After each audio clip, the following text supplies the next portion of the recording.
Paper 8th जो है वो आपका गांधीयन पॉलिटिकल थॉट का है, A5। जैसे मैंने आपको पहले बताया था कि 7वां पेपर जो है वो A1 का है और 8वां पेपर A5 है। ग्रुप ए में 5वां पेपर है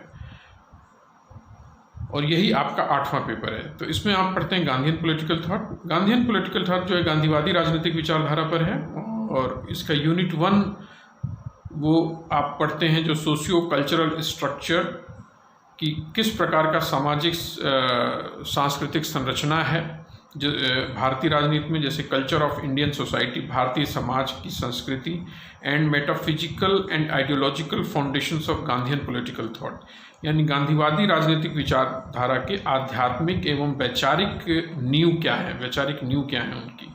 फिर आप पढ़ते हैं पर्सनालिटी ऑफ गांधी, गांधी का व्यक्तित्व क्या है, and his role in South Africa, South Africa में उनकी क्या भूमिका रही, and the Indian national movement, और भारतीय राष्ट्रीय आंदोलन में उनकी क्या भूमिका रही, और सोर्सेज एंड लिगेसीज पढ़ते हैं कि उनके किस प्रकार के स्रोत थे गांधीयन राजनीति के और उसका विरासत में हमको क्या मिला है।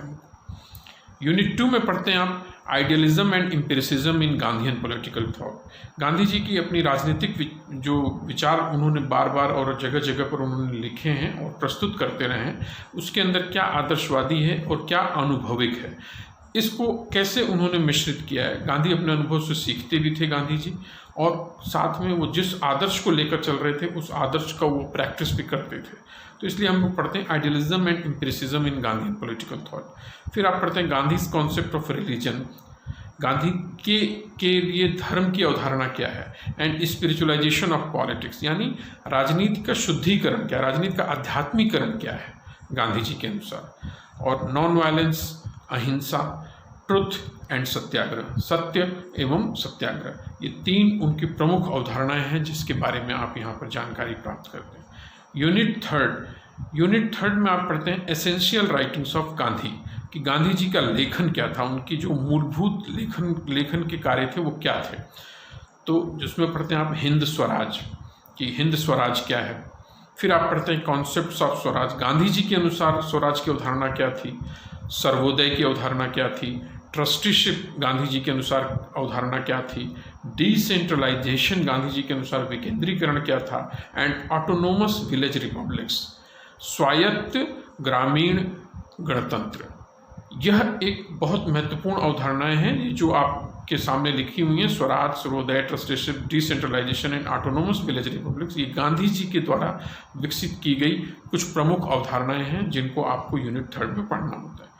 फिर आप पढ़ते हैं यूनिट 4 में पढ़ते हैं गांधी एंड नियो गांधीयंस, तो गांधी और नव गांधीवादी जो थे वो क्या है, आपको उनके बीच में अंतर क्या है। फिर आप पढ़ते हैं गांधीज्म इन प्रैक्टिस, गांधीज्म का जो लोग प्रैक्टिस में करते हैं, अभ्यास करते हैं, उनके अनुसार क्या चीज़ है, और गांधी, मार्क्स और माओ में क्या अंतर है, Gandhi and Martin Luther king में क्या अंतर है उनके विचारों में, relevance of Gandhi in modern India and contemporary world, आज के समकालीन विश्व में या आधुनिक भारत में गांधी जी की क्या सार्थकता है, Gandhi and opposition techniques, Gandhi और विरोध करने की जो तकनीक गांधी जी ने दी है उनके बीच में क्या संबंध है, ये हमको समझना पड़ता है यूनिट 4 में। गांधी प्रैक्टिस में जब हम लाते हैं गांधीज्म को तो हमको समझना पड़ता है कि क्या कहना चाहते हैं गांधी। फिर आप पढ़ते हैं यूनिट 5 में पढ़ते हैं evolution of Gandhian political thought in the context of technological society and alienated individual.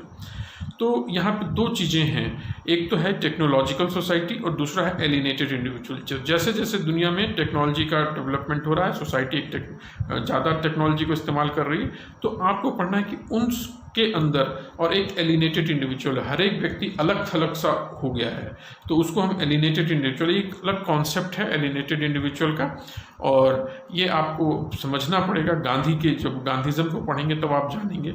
तो इसके बीच में गांधीवादी राजनीतिक विचार कैसे विकसित होते हैं।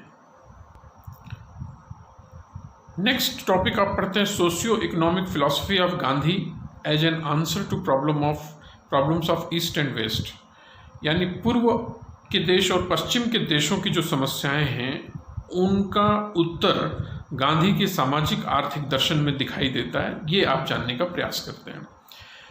इसके अंदर एक महत्वपूर्ण किताब है मूर्ति वी रामन्ना की एसेंशियल राइटिंग्स ऑफ गांधी, जिसको आप पढ़ सकते हैं। ये एक अच्छी किताब है। और जयप्रकाश नारायण की किताब है गांधी एंड सोशलिज्म, गांधी और समाजवाद का। ये एक बहुत अच्छी किताब है, छोटी सी किताब है, आप इसको भी पढ़ सकते हैं। राधा कृष्ण की किताब है महात्मा गांधी, ये एक बहुत अच्छी किताब है गांधीज़म को समझने के लिए। फिर आप पढ़ सकते हैं डॉक्टर पी.के. भट्टाचार्य की गांधी दर्शन, और नेक्स्ट किताब है प्रताप सिंह गांधी दर्शन। तो ये एक दो कुछ किताबें हैं जो मैं आपको इस लिस्ट में से मैंने आपको रिकमेंड की है, और अगर आप इन्हें पढ़ेंगे तो आप अच्छी तरह से अपने पेपर को समझ सकेंगे। So thank you so much.